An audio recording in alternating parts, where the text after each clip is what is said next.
नमस्कार साथियों, मैं हूं जितेंद्र कुमार। आप देख रहे हैं इंडिया पब्लिक न्यूज कटिहार। आज खबरों में मौजूद हैं हम कटिहार जिला में, और यहाँ जो है इसको कहते हैं ललियाही। ललियाही और महंत नगर के पास हम हैं, और हमारे जी बुलेट शोरूम, और यहाँ जन स्वराज पार्टी का एक भव्य कार्यक्रम हुआ है। इस कार्यक्रम के बारे में आज जानते हैं। हमारे गुरुदेव हैं। हमने अंग्रेजी की पढ़ाई सर से ही की है। सर जी हमको अंग्रेजी में पढ़ाए हैं, और अंग्रेजी में जो भी कुछ जानते हैं सर के यहाँ जाते थे पढ़ने के लिए, उसी से हम लोग अंग्रेजी जानते हैं, जिसमें कि हम लोग यहाँ अंग्रेजी बहुत कम पढ़ते हैं। काश समय और रहता तो हम लोग और अंग्रेजी में बहुत कुछ सीख पाते, लेकिन वक्त जब आता है तो वक्त के साथ बहुत कुछ आता है और बहुत कुछ पीछे छूटता है। तो आज हम जानेंगे कि बिहार में राजनीतिक दल का जो परिवेश है वो बहुत दिनों से एक हर एक 5 वर्ष पर जो एक चुनाव होता है और जनता को एक अच्छा नेता चुनने का मौका मिलता है। लेकिन इस बार जो चुनाव होगा 2025 में, इसमें कुछ अलग ही रूप आ रहा है। और इस बार जन स्वराज पार्टी को, और जन स्वराज के सभा में सर को हमने देखा तो हमने बातचीत करने का प्रयास किया। सर, जन स्वराज की पार्टी में आपको देख रहे हैं। जी, मैं आपको बताऊं, सबसे पहले आपके द्वारा मैं आपके दर्शकों का अभिनंदन करता हूं, और अपनी बात रखने के लिए जो आपने मुझे समय दिया, जी, इसके लिए धन्यवाद। जन स्वराज से जहाँ तक जुड़ने का सवाल है, ये तो जन स्वराज की जानकारी जब से प्रशांत किशोर आज से अपनी पदयात्रा 2 साल पहले किए थे, उसी समय से मैं उनको वॉच कर रहा था, ऑब्जर्व कर रहा था, और ये देख रहा था कि ये कैसी बात लेकर के आ रहे हैं। इनके बारे में थोड़ी उनको पत्रिकाओं से भी जानकारी हुई थी, टीवी चैनल्स के माध्यम से जानकारी हुई थी कि ये बहुत बड़े एक्टिविस्ट भी है और सबसे बड़े स्ट्रेटेजिक आदमी है। ये कहा जाता है कि भारत के लगभग 10-11 ऐसे चीफ मिनिस्टर्स हुए जिनका की रणनीति कार्य ये रहे, और इसमें इसको सफलता भी मिली। इसमें मुख्य रूप से ये जाना जाता है कि ये हमारे जो अभी वर्तमान मुख्यमंत्री हैं जी, मुख्यमंत्री नीतीश कुमार जी, और अभी जो वर्तमान में क्या कहते हैं वेस्ट बंगाल में जो ममता बनर्जी है, और दक्षिण भारत में भी, तो ये सभी अच्छे सक्सेसफुल कैंडिडेट्स के रणनीतिकार हैं। अर्थात इसके पास ये पोटेंशियल तो था, इसलिए हम इसको देखना बहुत पहले से शुरू कर दिए थे। हमको थोड़ी प्रतीक्षा करने में देरी हुई कि ये आखिर वो कौन सी पॉलिसी लेकर आ रहे हैं, इनके पास कौन सा सिद्धांत है, वो क्या लेकर के आए हैं और क्या करेंगे। तो थोड़ा वेट एंड वॉच में मुझे समय लगा।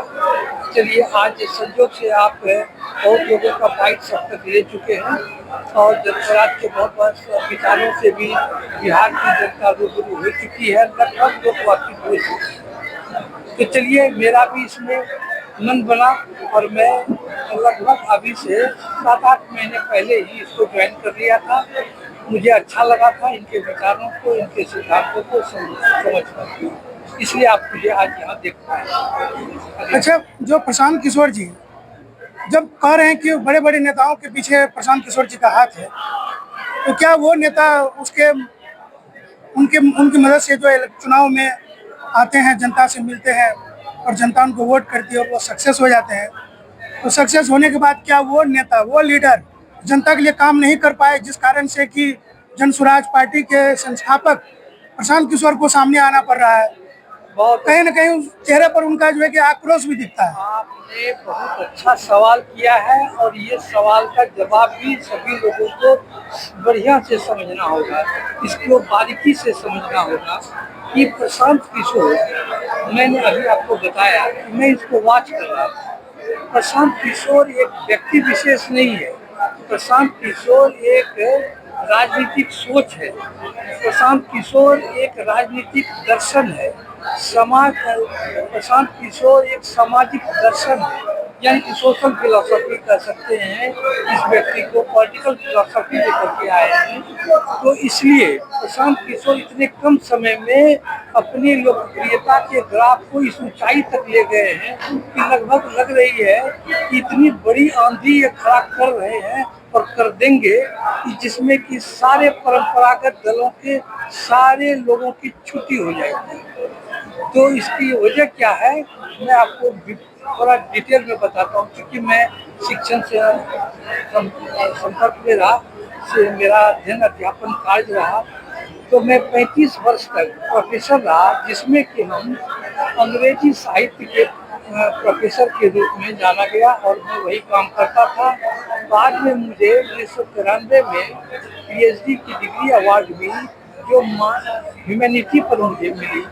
तो मैं ये सारे अध्ययन के दौरान ही समझ गया था कि हमारा राजा कैसा हो, एक सवाल उठता है। तो यहाँ मैं इसी जगह में कहूँ, जैसे आपने सवाल किया कि प्रशांत किशोर ही क्यों, आप इसका जवाब खोज रहे हैं। तो प्रशांत किशोर, मैंने कहा कि वो एक फिलॉसफी है, एक आइडियोलॉजी है, एक थॉट है, एक थॉट प्रोसेस है।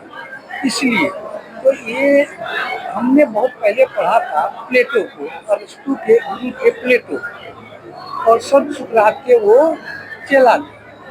तो जो प्लेटो की बहुत ज़्यादा ही चीज लोगों को बताए, उससे भी ज़्यादा हमारे अरस्तु महोदय ने बहुत कुछ दिया। पॉलिटिक्स के माध्यम से बहुत सारे थ्योरी, बहुत सारे सिद्धांत, बहुत सारे फिलोसफी दिए। लेकिन प्लेटो सबसे पहले ये बात कह दिया था पूरे वेस्टर्न कंट्रीज को या अपने साहित्य के माध्यम से कि राजा वही हो सकता है जो फिलोसोफर होगा, और जो फिलोसोफर होगा वही एक अच्छा राजा होगा। ये प्लेटो का कथन है। तो मैं यहाँ बता दूँ कि मैं 1993 में कलवा विधानसभा से अपना ये राजनीतिक शुरुआत की थी। मैं 1993 में पीएचडी मुझे अवार्ड हुआ।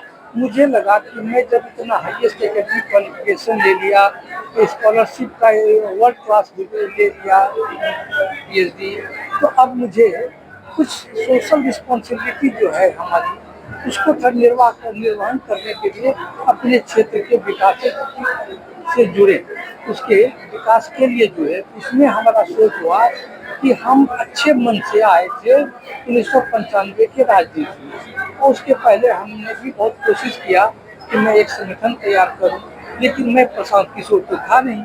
मैं तो एक अदना सा साधारण सा सुदूर गांव का रहने वाला, जहाँ की पत्रकार महोदय आपका भी घर लगभग हमारे पड़ोस के गांव में है। तो आप समझ सकते हैं कि जहाँ हम लोग 6 महीने आगो कीचड़ बार बरसात में ही चलते हैं। तो वो जो शिद्दत से हमने अपनी परेशानियों को देखा है और वहाँ से निकल के इतनी पढ़ाई किया है, तो मुझे लगा कि अब ये लौटाने के समय आ गया है, अब हम अपने समाज को लौटा दें।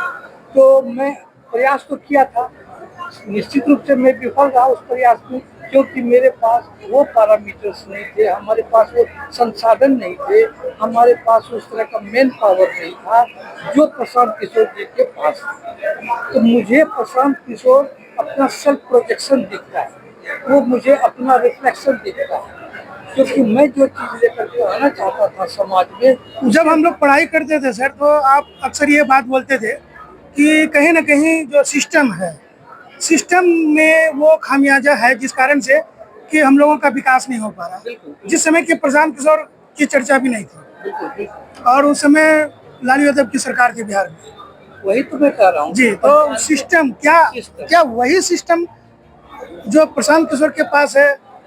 हाँ जी, अभी आपने सुना होगा हमारे राष्ट्रीय अध्यक्ष माननीय उदय सिंह जी बड़ी अच्छी बात कही कि निश्चित रूप से जरूरी बात है कि हमारे पास कुछ न कुछ ऐसा हो जो औरों से हमें भिन्न करता हो, और समाज के वास्तविक या ग्रास रूट लेवल पर जो सॉल्यूशन दिया जा सके वो कर रहे हैं। इसलिए कुछ ऐसे परंपरागत राजनीति का उसने उससे अंतर बता दिया। जो प्रशांत किशोर के पास है। तो प्रशांत किशोर हर जनता का विश्वास है। यस, जो विश्वास हो रहा है उसका कारण वो बता दिए ना कि वो जितना भी अपना लेकर के आ रहे हैं स्लोगन, आप देख रहे हैं कि 5 बिंदुओं पर काम कर रहे हैं। वो 5 बिंदु जो है बेसिक ऐसे पॉइंट्स हैं जहाँ की फोकस होना चाहिए था समाज को। ये जो 5 चीजें उनसे छूट गया, इसके पहले के पूर्व के जितने भी शासन क्या कहते हैं राजनीतिक दल थे वो सब चीज छोड़ दिए, वो डाल पात पकड़े।